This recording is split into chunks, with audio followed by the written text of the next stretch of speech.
Hello, Calculus 2, Chapter 6. We're studying differential equations. It starts in 6.1. So I kind of taught you a little bit about how to solve a differential equation. I taught you some things in 6.1. What's a little funny is that the title of 6.1 is called Slope Fields and Euler's Method.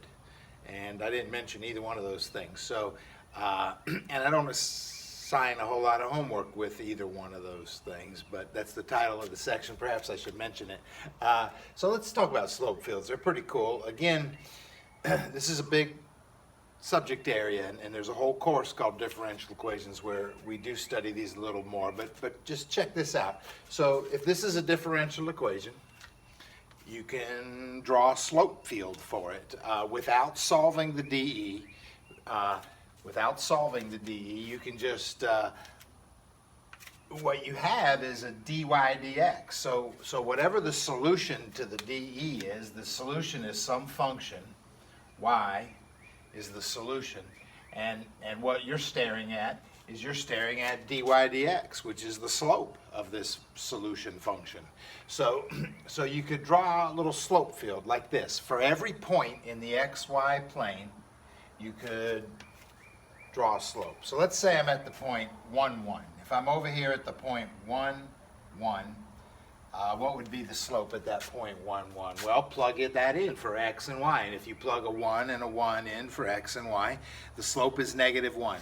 So at that point, the slope would be -1. So I do my best to draw just a little line segment that has a slope of -1.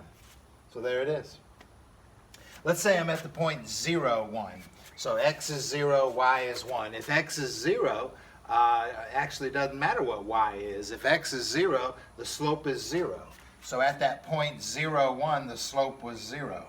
But I just said it doesn't matter what y is. The slope is 0 at any point. When x is 0, the slope is 0. Okay. So I just got a bunch of slopes done at that. I plotted a bunch. I drew the slopes at many different points right there. We could pick another one like 2, 2. What if I go out here to 2, 2? 2, 2. Oh, that slope would be -1. That's kind of interesting. What if I go to the point 2, 1? 2, 1, the slope right there. 2, 1, the x is 2, the y, that's a -2. So that's a little steeper negative slope. What if I go to the point 1, -1 right here? 1, -1. Be careful. You're plugging in a 1, which is negated. You're plugging, that's a slope of a +1 right there. So you can see how tedious this is. So making you draw a slope field by hand is actually not in the homework. It's not really what I want you to do, but that's how you see what a slope field is. I'm going to go ahead and cheat. I kind of know what this slope field might look like. I think it looks a little bit like this. And I can do this for a lot of places. You know, actually, let's do one more thing. What about when y is 0? What about at this point? When x is 2, y is 0. When x is 2 and y is 0, I'm undefined, right, you guys? 2 over 0 is undefined. So, and an undefined slope is a vertical line. So I could draw little vertical lines here when y is 0. When y is 0, the slope is vertical. So I'm starting to see a pattern. I'm seeing a slope field. The homework problems that you see, the problems in the book, they give you a slope field. Like I said, the point is not really to generate a slope field by hand. It's quite tedious. You can program a computer to do a slope field pretty easily. So that's kind of the idea. So your book has these computer-generated slope fields, and what you see then is you kind of see, without solving the differential equation, you sort of see what the answer might look like. And so if there was a solution that went through this point, I think it would kind of, the slope tells me it should kind of go that way, and then when I get up here, the slope says I should level out, and when I get over here, the slope says I should slant down, and then I should get vertical again. And the truth is that all of a sudden this is not a function, but I just drew a circle. I think these slopes look rather circular.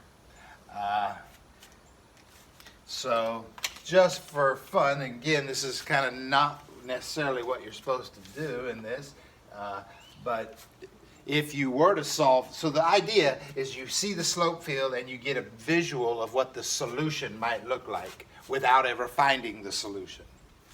Now, this is kind of a fun one to find the solution. I did teach you how to separate and integrate, even though they didn't really teach you that much in 6-1. I did. I jumped ahead and taught you how to separate and integrate. Let's try this. If I multiply the y up here, I'd get a y dy. If I multiply the dx over there, I'd get x dx. So that was a little algebra, and that algebra helped me separate. I've got the y's with the dy's, I've got the x's with the dx. Let's, now we integrate. We integrate this side with respect to y, and we get a y squared over 2. Nice little power rule. Over on the other side, we integrate. We integrate both sides. On this side, though, you integrate with respect to x, and you get a negative x squared over 2 plus c. And what we have is a general solution. I called this an implicit general solution. I think I'll leave this one implicit. And I think I'll move the x squared over to this side. Y squared over 2 plus x squared over 2 equals c. I could multiply by 2. If I multiply by 2, I get y squared plus x squared equals 2c. But I sort of taught you that if you have a 2c, you could just call that c. It's an arbitrary constant. It absorbs the 2. So maybe you see with this here, I'll just swap the order there. X squared plus y squared equals c. So this is an implicit general solution, and if we had some initial conditions, I could find c, but what I'd have is something that looks like this, which we all should know maybe is a circle centered at the origin with a radius of square root of c, I guess. The radius is the square root of c. So my slope field came out looking like circles centered at the origin. I'll be darned.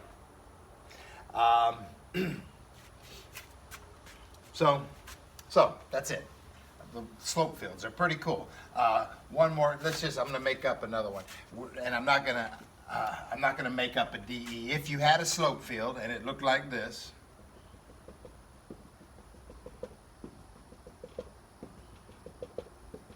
I'm just making up some slopes. I mean, there's pattern. When you look at the slope fields in the book, you see a pattern, and then they'll try to say, can you draw a solution that goes through this point? Well, if I had a marker that worked, can you draw a solution that goes through this point? Well, follow what the slopes tell you and you're supposed to kind of go left to right, but if I backed up, I could see that this came from up here, kind of, and then it goes here, and then, oh, it looks like it's sloping back up, looks like it's sloping up, oh, it looks like it's sloping down. So you kind of follow what the slopes tell you, and you get a picture of the solution curve without ever solving the DE. So a slope field comes from the DE, but you get a picture of the solution without solving the DE. It's pretty cool. But I just wanted, that's a kind of a minor part of this chapter, I think. But the title was slope field, so I wanted to show you what that is. Thanks for listening. Try some homework.